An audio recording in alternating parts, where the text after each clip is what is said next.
બોડેલીમાં 2 કલાકમાં 4 ઇંચ વરસાદ, નીચાણવાળા વિસ્તારોમાં પાણી ભરાતા તંત્ર દોડતું થયું. કલેક્ટર ગાર્ગી જૈન સહિત અધિકારીઓએ અસરગ્રસ્ત વિસ્તારોની મુલાકાત લઈ સ્થિતિનું નિરીક્ષણ કર્યું. બદલતા ભારત ન્યૂઝમાં આપનું સ્વાગત છે.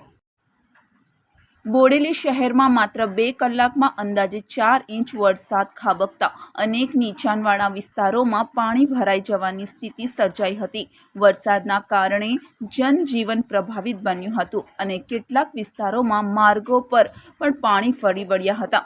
પરિસ્થિતિની ગંભીરતાને ધ્યાનમાં રાખી જિલ્લા કલેક્ટર શ્રીમતી ગાર્ગી જૈન દ્વારા અસરગ્રસ્ત વિસ્તારોની સ્થળ મુલાકાત લેવામાં આવી હતી.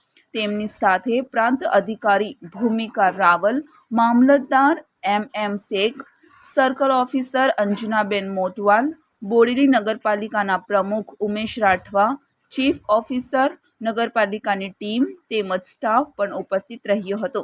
અધિકારીઓએ પાણી ભરાવેલા વિસ્તારોનું નિરીક્ષણ કરી વરસાદી પાણીના ઝડપી નિકાલ, રાહત કામગીરી અને નાગરિકોની સુરક્ષા અંગે જરૂરી સૂચનાઓ આપી હતી.